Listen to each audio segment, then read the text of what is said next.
This video is about using RAM cannula ventilation. It is a non-invasive ventilation often used in children and neonates. The RAM cannula was first launched in 2011 and more sizes were introduced in 2016. It has a unique features. One, it has two short prongs. It allows delivery of oxygen and airflow. It has a high flow capability, reduces worker breathing, and improves oxygenation. It enables to keep the airway open by providing pressure support. And it is less invasive and better tolerated by infants and children. The question is, when to use RAM cannula? It is very useful in mild to moderate respiratory distress. In neonates, it can be used in respiratory distress syndrome and pneumonia. In children, RAM cannula can be used in bronchiolitis and pneumonia. In certain situations, adults, one can use RAM cannula. It also can be used in post-extubation scenario to prevent reintubation. The question is, why to use RAM cannula when compared to other BiPAP, CPAP, etc. Number one, it needs minimal setup. Second, there is no need for sedation, and it is well tolerated. There is no interface needed except nasal cannula. What are the different modalities one can use using RAM cannula? RAM cannula can be used to provide high flow nasal cannula ventilation. One can use it for non-invasive positive pressure ventilation. CPAP can be delivered. BiPAP can be delivered. Other advanced modes such as NAVA can be delivered using nasal RAM cannula. When you use CPAP, especially in children, use CPAP of 7 to 10. Keep in mind, they do lose pressure around the nares and via the mouth. When you use BiPAP mode, use expiratory pressure 7 to 10 and inspiratory pressure 8 to 12 above the expiratory pressure. Is there any complications and concerns using RAM cannula? Like anything else, it comes with certain complications. Even though it is very rare, one can experience gastric insufflation and very rarely pneumothorax. But the most common complications are septal injury from the prongs and also skin injury because of the nasal cannula being attached to cheeks. So securing RAM cannula is very important to avoiding skin injury. We typically recommend sticky whiskers, tegaderm, or sticky dots to secure RAM cannula. And also monitor for septal breakdown and skin integrity. This picture shows how to secure RAM cannula efficiently so that the patients or the children and the neonates are comfortable in having the RAM cannula in place. The RAM cannula is available in 4 different sizes for neonates. One for micropreemies, preemies, newborn, and infant. They are all color-coded. In children, it's available in 3 different sizes: small, medium, and large. They are also color-coded. When you use RAM cannula, make sure the ideal prong size should fill about 80% of the nares. Insert the prongs into the patient nares. Leave a small gap between the septum and the base of the prongs. And then secure the cannula to the face with tubing and cannula holder.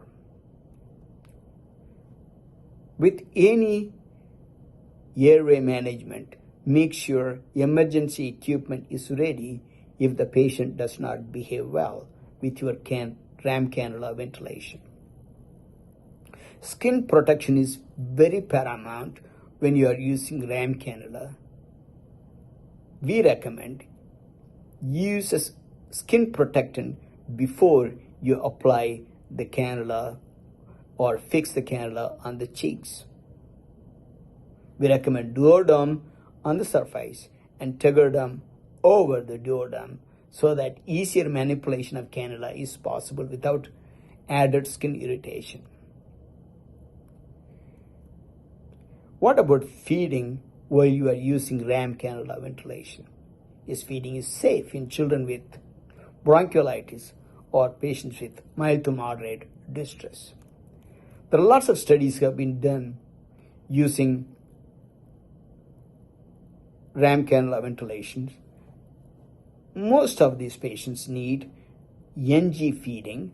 When you use NG feeding, we recommend use continuous feeds instead of bolus feeds. There are some patients who can tolerate pure feeding on ram cannula, but that needs to be assessed on individual patient basis.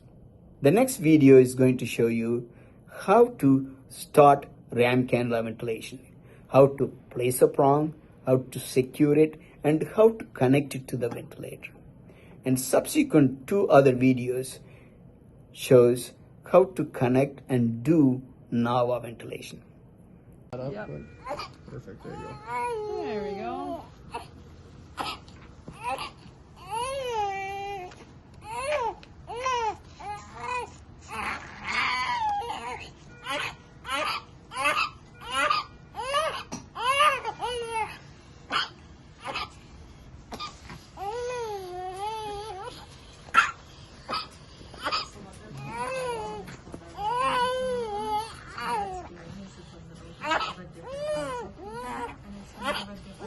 I'll hold it in there.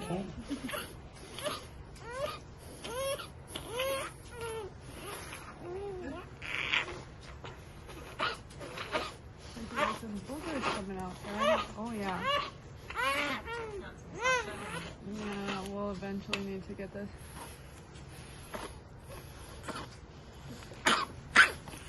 Boogers out, yes.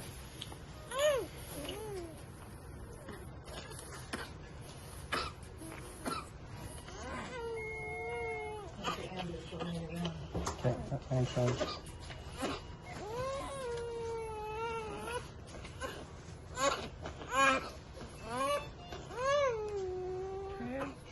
Pretty good. And do you have a posy with a clip on it? Alright. Probably not in here, but we can get you one. We can.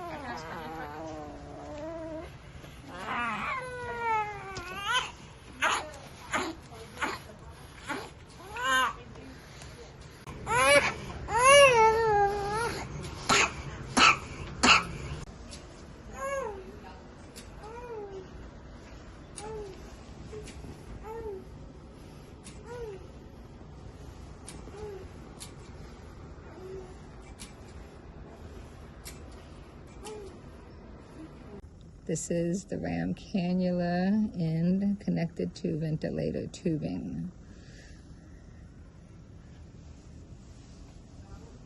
Go ahead.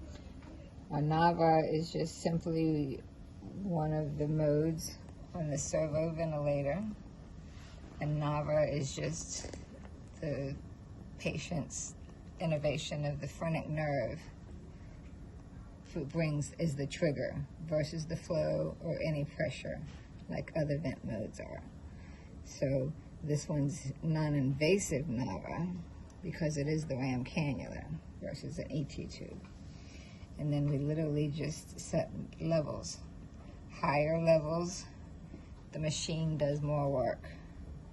Lower levels, the baby does more work.